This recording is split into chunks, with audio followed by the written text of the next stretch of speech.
विशिष्ट गति लेखन निर्देशिका। अभ्यास 43। गति 100 शब्द प्रति मिनट। शुरू। अध्यक्ष महोदय, आज हमारे देश के सामने सबसे बड़ी समस्या यह है कि भारत की सीमाओं पर विदेशी आक्रमण से जो संकट उत्पन्न हो गया है, उसका सामना किस प्रकार करें। राष्ट्रपति जी ने अपने भाषण में आशा प्रकट की है कि आक्रामक देश जल्दी ही अपनी आक्रामक नीति को छोड़ देगा। मैं निवेदन करना चाहता हूं कि इस सदन के सदस्य और देश की जनता सरकार से यह जानना चाहेंगे कि राष्ट्रपति जी ने भाषण में जो यह आशा प्रकट की है, उसका आधार क्या है। वे यह जानना चाहेंगे कि कौन से ऐसे संकेत मिले हैं जिनसे हम समझ सकें कि वह अपनी आक्रामक नीति को छोड़ देगा, भारत की सीमा से अपने आक्रमण को हटा लेगा और भारत की अखंडता का सम्मान करते हुए फिर से मैत्रीपूर्ण संबंध स्थापित करेगा।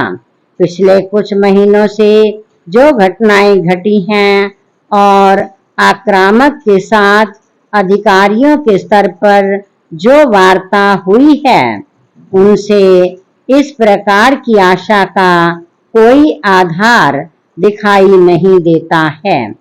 अब इस वार्ता के द्वारा एक बार फिर से यह प्रकट हो गया है कि वह भारत के साथ मित्रता नहीं चाहता। मित्रता तो एक ही आधार पर हो सकती है कि भारत की जिस भूमि पर उसने अधिकार किया हुआ है, उसको वह खाली कर दे।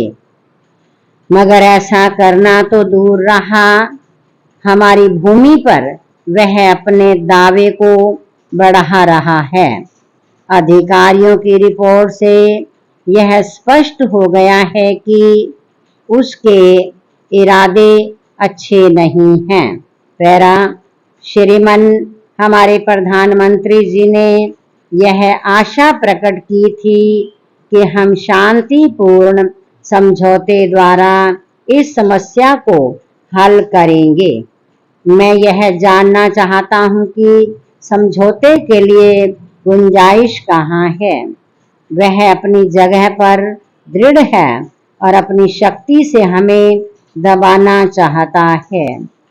इसलिए हमारी स्वतंत्रता और अखंडता को उसने जो चुनौती दी है, हमको दृढ़ता के साथ उसका मुकाबला करना होगा।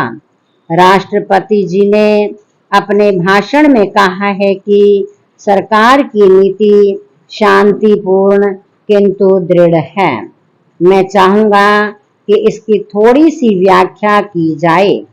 देश आज सरकार से इस प्रश्न का उत्तर चाहता है कि उसके अधिकार में भारत की जो भूमि चली गई है, उसको वापस लेने के संबंध में सरकार की नीति क्या है। क्या अभी भी हम यह आशा करते हैं कि वार्ता के द्वारा वह अपने आक्रमण को हटा लेगा। और अगर हम यह आशा करते हैं तो इस आशा का आधार क्या है। श्रीमान, कुछ लोग ऐसे हैं कि जो समझते हैं कि शायद युद्ध का तरीका ठीक नहीं है। वे सिद्धांत की दृष्टि से युद्ध के विरोधी हैं। इस संबंध में मैं शासन से एक स्पष्टीकरण चाहता हूं। अगर यह कहा जाए कि आज हम युद्ध करने की स्थिति में नहीं हैं या युद्ध करना हमारे लिए उपयोगी नहीं है, तो वह भारत से बात तो मैं समझ सकता हूं, लेकिन अगर यह कहा जाए कि हम किसी भी प्रश्न पर युद्ध नहीं करेंगे तो यह कायरता कहलाती है। विराम।